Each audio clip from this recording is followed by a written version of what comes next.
আমরা সবাই এই দুনিয়ায় মুসাফির, আর আমাদের চূড়ান্ত গন্তব্য একটাই। কোরআন ও সহি সুন্নার আলোকে সেই গন্তব্যে পথ খুঁজতেই রাহিজ ডেস্টিনেশন, মুসাফিরের গন্তব্য। ভাইরা আমার, কায় মনোবাক্যে একান্তে আল্লাহর ইবাদতের পথে আজকের যুগে সবচেয়ে বড় বাধা হলো আমাদের হাতে থাকা স্মার্টফোনগুলো, দামি মোবাইলগুলো। এগুলো হলো সবচেয়ে বড় শত্রু আমাদের। এগুলো একান্তে একটু আল্লাহর সাথে কথা বলতে দেয় না আমাদেরকে।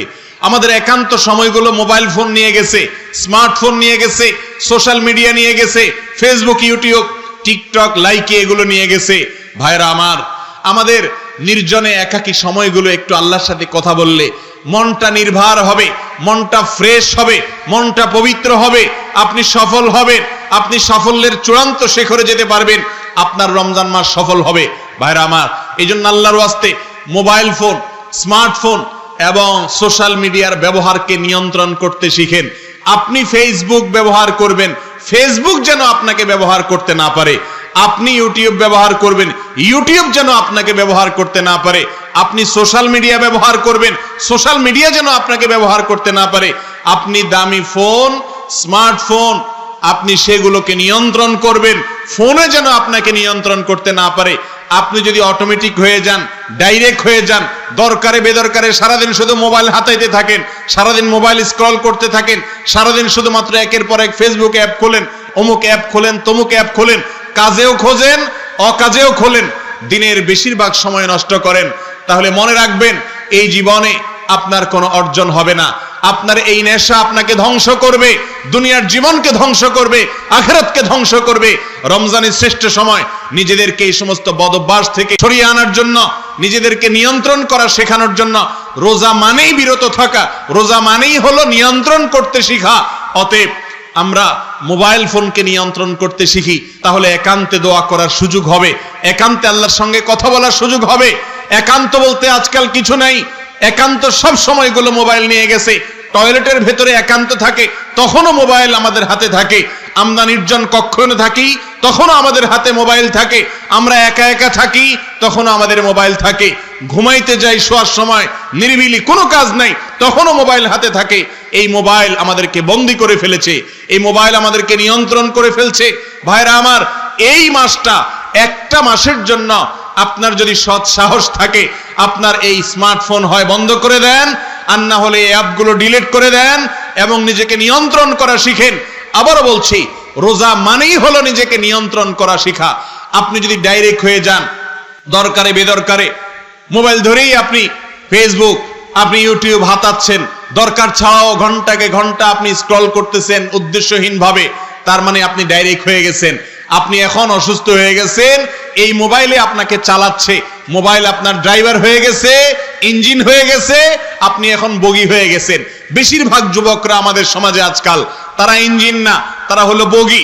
তাদের ইঞ্জিন হলো এই মোবাইল ফোন, তাদের ইঞ্জিন হলো ফেসবুক, তাদের ইঞ্জিন হলো টিকটক, তাদের ইঞ্জিন হলো ইউটিউব।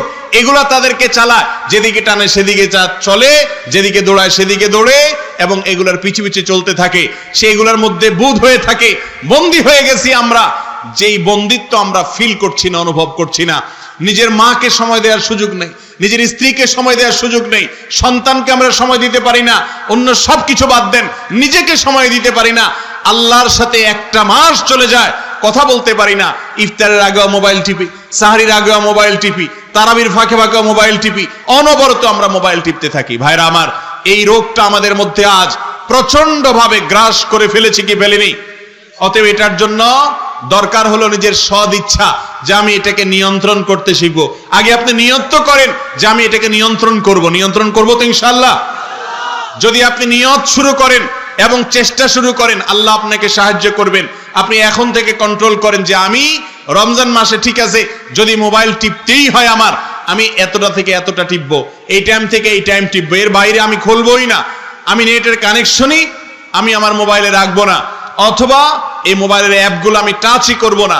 নিজের সঙ্গে নিজে সংগ্রাম করতে হবে, অভ্যাস গড়ে তুলতে হবে। তাহলে দেখবেন আপনার জীবনে অনেক বরকত হয়ে গেছে, অনেক বরকত হয়ে গেছে। ভাইরা আমার, আমাদের এই গোটা জীবনকে যদি আমরা হিসেব করি, দেখবেন গোটা জীবনে গড়ে, কথার কথা, আপনি যদি 60 বছরের হায়াত পান, প্রতিদিন যদি গড়ে আপনি 8 ঘন্টা করে ঘুমান, তাহলে 3 8 24, তার মানে আপনার পুরো দিনের 3 ভাগের 1 ভাগ আপনি প্রতিদিন ঘুমাইলেন। তাহলে 60 বছরের জীবন থেকে 8 ঘন্টা 8 ঘন্টা করে যদি প্রতিদিন চলে যায় ঘুমে, তাহলে কত বছর যায়? 20 বছর চলে যায়, 3 ভাগের 1 ভাগ। 60 বছরের জীবন থেকে 20 বছর চলে গেল শুধু ঘুমে। এবার আসেন, 8 ঘন্টা যদি আপনি গড়ে প্রতিদিন ডিউটি করেন, প্রতিদিন গড়ে আপনি চাকরি করেন আর দোকানদারি করেন, 8 ঘন্টা করে যদি গড়ে করেন, যাইতে আসতে যে পথে যায় সে সময় যায় সেটা বাদই দিলাম, শুধু 8 ঘন্টা করে যদি প্রতিদিন আপনি ডিউটি করেন, তাহলে আপনি হয়তো কখনো কম কখনো বেশি করেছেন, ছোটবেলায় করেন নাই, বড় হওয়ার পর ওভারটাইম করেছেন, গড়ে 8 ঘন্টা যদি আমরা ধরি, তাহলে সেক্ষেত্রে 40 বছরের জীবন থেকে আরো 8 8 করে যদি প্রতিদিন বাদ যায়, তাহলে আর কত বছর গেল? আরো 20 বছর গেল। থাকলো কয় বছর? 20 বছর। মনে রাখেন, আপনি 60 বছর হায়াত পেয়েছেন, 60 বছর না, আপনি মূলত 20 বছরের হায়াত পান নাই, সেটাও চলে যাবে। কারণ এই ঘুম এবং আমাদের কাজের বাইরেও আরো কাজে আমরা সময় নষ্ট করি কি করি না, সময় ব্যয় করি কি করি না। আপনি খাওয়া দাওয়ার পিছনে প্রতিদিন কত সময় আপনার ব্যয় হয়, টয়লেটে কত সময় আপনার ব্যয় হয়, যাওয়া আসা রাস্তাঘাটে কত সময় ব্যয় হয়, আড্ডাবাজি, সময় দেয়া, গল্প, এগুলাতে কত সময় ব্যয় হয়, হাই হেলাতে কত সময় ব্যয় হয়, এই সবগুলোকে আপনি একত্র করেন, গড়ে প্রতিদিন কমের পক্ষে 4 ঘন্টা দেখবেন এগুলোতে যায়। পথে আসা যাওয়া, আপনার খাওয়া দাওয়া, আপনার টয়লেট, গোসল, আপনার অন্যান্য ব্যক্তিগত কাজ, মোবাইল ফোনে কথাবার্তা বলা বা ডাইরেক্ট কথাবার্তা বলা, হাই হ্যালো করা, আড্ডাবাজি করা, যদি 4 ঘন্টাও যদি প্রতিদিন গড়ে বলেন, 4 ঘন্টার বেশি যায়, যদি 4 ঘন্টাও ধরেন, তাহলে সেক্ষেত্রে আপনার ওই 20 বছর থেকে আরো 10 বছর চলে গেল। আর থাকলো কত বছর? 10 বছর। ভালো করে বুঝেন, এই 10 বছরের কত বছর আপনার হাতে আছে? বিশেষ করে আজকের এই মোবাইল ফোন প্রজন্মের এই সময়টাতে যদি আমরা মোবাইল টিপার সময়টাও অ্যাড করি, প্রতিদিন গড়ে আপনি কত সময় মোবাইল টিপেন, এটা যদি কাউন্ট করেন এবং কাউন্ট করা যায়, হিসেব করে যদি বের করা হয়, আপনি দেখবেন আপনার জীবনে সব মিলিয়ে 60 বছরের মধ্যে 3-4 বছরও আপনি টিকাইতে পারতেছেন না। তাহলে এই 3-4 বছরও এইটুকুও যদি আল্লাহর ইবাদতে আপনি না কাটাইতে পারেন, কিয়ামতের ময়দানে কোন মুখে আল্লাহর কাছে জবাবদিহি করবেন? আল্লাহ যদি বলেন 60 বছর তোমাকে দিয়েছিলাম, তুমি 60 বছর থেকে মাত্র 5টা বছরও আমার জন্য নিবেদন করতে পারলা না, একান্তে আমার সাথে কথা বলতে পারলা না, বাকি সবগুলো তোমার হেলায় ফেলায় তুমি কাটিয়ে দিয়েছো, কি জবাব দেওয়ার আমাদের সুযোগ থাকবে ভাইরা আমার? এই জন্য এই রমজান মাসে আসুন, আমরা আর কিছু না পারি, মোবাইল ফোন নিয়ন্ত্রণ করি, দেখবেন অনেক কাজ করতে পারবেন।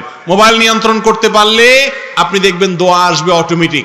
আমাদের দোয়ার জন্য সবচেয়ে বড় বাধা হলো এই ফোন, কারণ এটা আমাদেরকে দোয়া করতে দেয় না। হয়তো আপনি দোয়া করবেন, ইফতারের আগে এখন প্রস্তুতি নিছেন, হঠাৎ করে দেখতেছেন মোবাইলে নোটিফিকেশনের আওয়াজ বেজে উঠছে, আপনার পোস্টে কিছু নতুন লাইক আসছে, কিছু কমেন্ট আসছে, আপনি খুলে সেগুলো দেখলেন, দেখে এখন চিন্তা করলেন এরকম একটা কমেন্টের জবাব না দিয়ে হয়, এবার দিলেন, আপনি জবাব দেওয়ার পিছনে লেগে গেলেন, শেষ আপনার দোয়া। ঠিক না ঠিক ভাইরা আমার?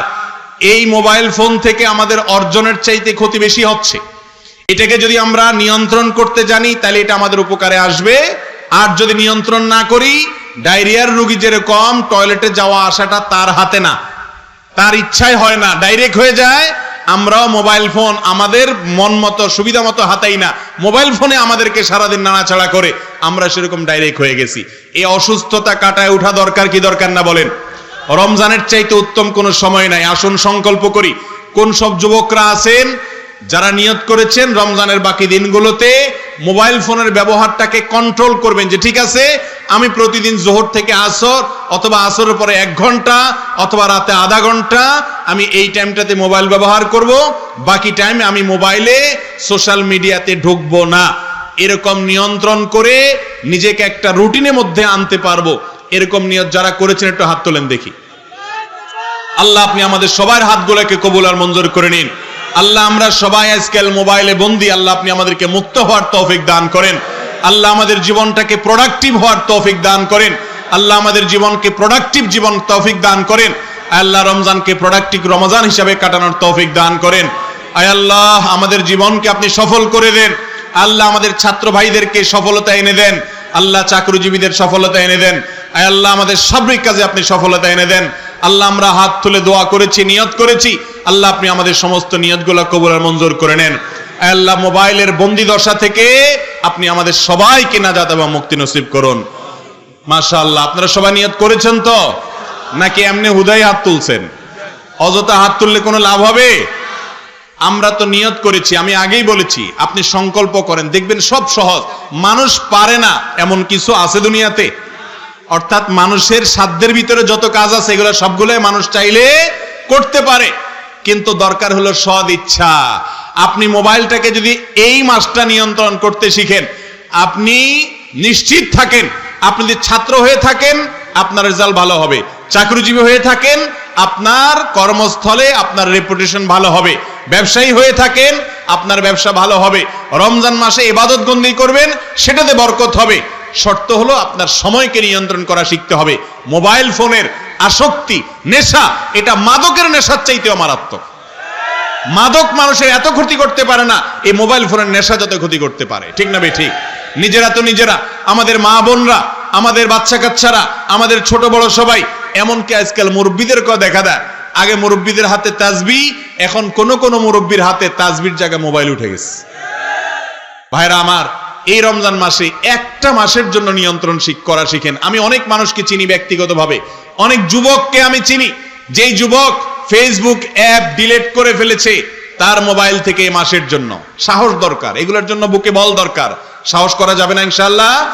ভাইরা আমার, নিজের বিরুদ্ধে নিজে অপারেশন করার জন্য হিম্মত লাগে। নিজের অপারেশন সবাই নিজে করতে পারে না। আপনার নিজের অপারেশন নিজে করতে চান, তাহলে মোবাইল ফোন থেকে এই সমস্ত অ্যাপ, যে অ্যাপগুলো আপনার টাইম কিল করে, যেগুলো আপনার টাইম খেয়ে ফেলে, আপনার সময় নষ্ট করে, আপনার রমজানকে বরবাদ করে দেয়, আপনি আপনার মায়ের মুখের দিকে তাকিয়ে একটু নির্মল হাসি হাসতে পারেন না মোবাইল ফোনের আসক্তির কারণে। ঠিক না বে ঠিক? আপনি আপনার বাবার মুখের দিকে তাকিয়ে একটু নির্মল হাসি দিতে পারেন না। আপনি কপাল পোড়া নিজের স্ত্রীর মুখের দিকে তাকিয়ে আপনি একটু ভালোবাসার হাসি হাসতে পারেন না। স্বামীর দিকে তাকিয়ে হাসতে পারেন না, কারণ আপনার মাথায় ফেসবুক লাইক কয়টা পড়লো, কমেন্ট কয়টা পড়লো, রিপ্লাই কয়টা হলো, গালি কয়জনে দিল, বাহাবা কয়জনে দিল, আপনার ভিডিওতে ভিউ কয়টা হলো। এই ধান্দা, টাকা পয়সাও এত গণেন না, লাইক যে পরিমাণ গণেন। এই নেশা আমাদেরকে শেষ করে দিচ্ছে কি দিচ্ছে না ভাইরা আমার? অতএব দরকার সংকল্প। এই সংকল্পের জন্য রমজানের চাইতে উত্তম কোনো সুযোগ নেই। শয়তান বন্দী আছে, শুধু প্রবৃত্তি আপনাকে উস্কাচ্ছে, আপনার মন আপনাকে উস্কাচ্ছে। মনটাকে কন্ট্রোল করা শিখেন, অ্যাপগুলো ডিলিট করে ফেলেন, নিয়ন্ত্রণ করেন, এর বাইরে আমি ব্যবহার করব না। হিম্মত করা যাবে না ইনশাআল্লাহ? আল্লাহ আপনি আমাদের সবাইকে তৌফিক দান করুন, অন্তর থেকে আমাদেরকে তওবা করার তৌফিক দান করুন। আমাদের শত্রু এবং বন্ধু চিনতে হবে, এবং যে স্মার্টফোন আমাদের জীবন শেষ করে দেয়, টাইম শেষ করে দেয়, আল্লাহ থেকে দূরে সরায়, আমাদের বন্ধু হতে পারে না। আর কিচ্ছু যদি করতে না পারেন ভাইরা, আসর থেকে মাগরিব পর্যন্ত মোবাইলটা বন্ধ করে ফেলান, আর ভোর রাতে ঘুমোতে যাওয়ার আগে, তারাবির নামাজের আগে মোবাইল বন্ধ করেন। অন্তত ফজরের পর পর্যন্ত আর মোবাইলটা খুলেন না। তাহলে কি হবে? শোয়ার সময় একটু দোয়া করতে পারবেন, ভোর রাতে উঠে একটু দোয়া করতে পারবেন, হ্যাঁ, সাহরির সময় একটু দোয়া ইবাদত করতে পারবেন, ফজর নামাজটা ঠিক মতো পড়তে পারবেন, ইফতারের আগে একটু দোয়া করতে পারবেন, বিকালে সময়টা দোয়ার সময়, এটা কবুল হবে, দোয়া কবুল হওয়ার একটা সময়, সকাল সন্ধ্যা জিকিরের সময়, এই টাইমটাতে আল্লাহর ইবাদত জিকির করতে পারবেন। অন্তত এই টাইমগুলো কন্ট্রোল করা শিখেন, বন্ধ করে ফেলেন। চেষ্টা করলে সম্ভব হবে না ইনশাআল্লাহ? অসম্ভব বলতে কোনো কিছু আছে? এখন যদি আপনাকে পুলিশ ধরে নিয়ে যায়, জেলখানায় ঢুকায় দেয়, মোবাইল সহ দিবে না মোবাইলটা রেখে দিবে? তখন ফেসবুক ছাড়া আপনি বাঁচতে পারবেন না? পারবেন না। ইউটিউব, টিকটক ছাড়া চলবে কি চলবে না? সবই চলবে। ওই যে এক দোস্তকে পুলিশ ধরে মাইর দিছে, অনেক মাইর দেওয়ার পর ওই লোক মাইরটের খেয়ে যখন ছাড়া পাইছে, এক দোস্ত বলছে, দোস্ত এত মারা মারলো তোরে, আমি দূর থেকে দেখে চিন্তা করলাম শুধুমাত্র কেমনে খাইলি তুই এটা, এত জোরে জোরে মায়ের, এটা কিভাবে খাইলি, সম্ভবটা কেমনে হইলো? আমার তো মনে হচ্ছিল যে এটা দিলে আমি মরে যাব, তুই বাঁচলি কিভাবে? তখন সে মায়ের খাওয়া দোস্ত বলছে, দোস্ত রে, এটা কোনো ব্যাপার না, তোরে ধরে যখন দিবে তখন তুই বুঝবি কেমনে খায়, এটা খাইলে বুঝবি, এটা খুব সোজা।